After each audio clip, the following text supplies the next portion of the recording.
Good evening, and welcome to Armageddon Live, Series 2, Episode 19, The Four Gospels, on this 3rd of May, 2020. I'm your host, Daniel Decrypted. Yeah, it's been a little while, because I'm preparing to move, and so, last week I didn't really get anything done. Anyway, let's jump into tonight's presentation.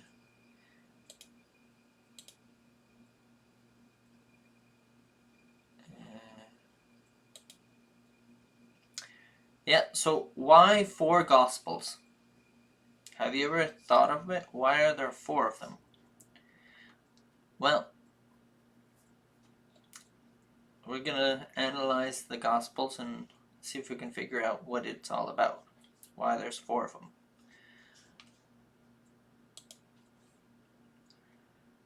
So why four Gospels? And also, why the 3-to-1 split? Why three synoptic Gospels? Matthew, Mark, and Luke, and then John all by itself.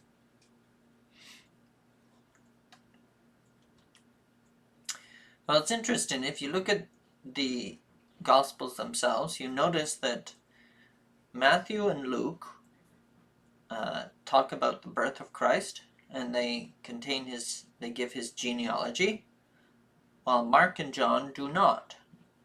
They don't give the birth, they don't talk about his birth, they don't talk about his early childhood, and they don't say anything about a genealogy. So that's interesting to know, but there's more. When you look at the genealogies in Matthew and Luke, you notice that Luke's genealogy starts, or actually it ends because they go in reverse, with Adam, the first man. Matthew's genealogy starts off with Abraham. Also, Matthew's genealogy has the line of kings. That is, the kings that come after David until they go to Babylon. They are listed in Matthew's genealogy. So that's the line of kings that actually appear between David and Salathiel. While Luke avoids the kings. It mentions King David, but then it takes David's son, Nathaniel? Yeah, I think it's Nathan. No. I don't remember now. I don't remember which son it is, but anyway, it's not Solomon, so it doesn't follow the line of kings. Alright, so there's more though. When it talks about the birth of Christ and his early childhood, we find that there's no mention of where Jesus is born in the book of Matthew. While in Luke, of course, it tells you that he's born in a common stable. Matthew also talks about the visit of the three kings, or the wise men. And the three kings, they call Jesus a king. They worship him as a king, and they give him kingly gifts, right? Frankincense, gold, and myrrh. And it's interesting that Luke doesn't mention the kings. Instead, it mentions that Jesus is visited by a group of common shepherds. Of course, the other thing too is Matthew doesn't mention the shepherds. So Matthew mentions kings and no shepherds. Luke mentions shepherds and no kings. Furthermore, in Matthew's gospel, we're told that Jesus has to escape because there's a rivalry between him and Herod. Herod wants him out of the way, wants him dead. Of course, Herod is king. So he's afraid that he's going to become king and take his kingdom. While Luke, of course, doesn't mention this. Instead, Luke just mentions that Jesus lives the life of a common Jewish male. He becomes circumcised and named on the 8th day. He's taken to the temple to be dedicated. And then he talks about him celebrating his first Passover at 12 years old.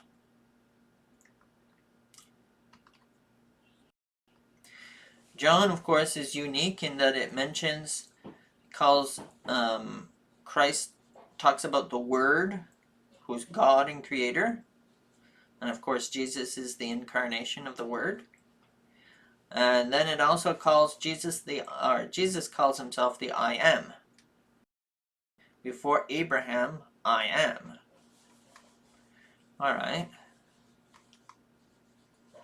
If we look at the parables, miracles, and sermons that are included in Matthew, Mark, and Luke, right, at the synoptics, then we find that Matthew has 55% of the parables that are mentioned in the Gospels.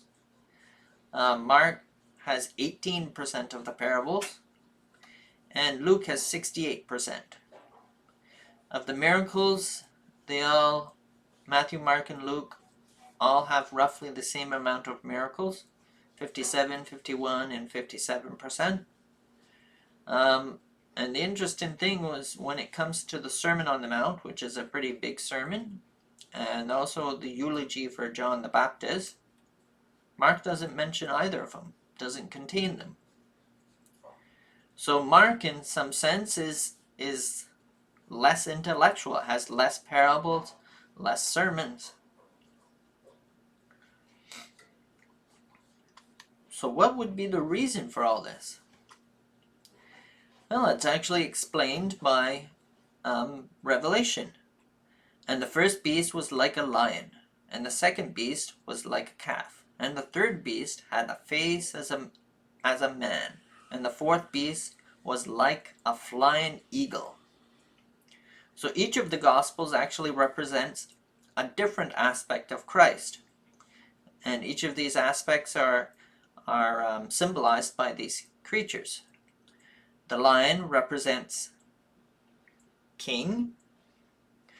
The calf or bull represents servant or sacrifice. The man represents man. And the eagle represents God. So Jesus is both man, he's also sacrifice, servant, and king. And you'll notice that this explains why they're the three synoptic gospels, because you have three earthly creatures, and then you have John's, the eagle, is a heavenly creature.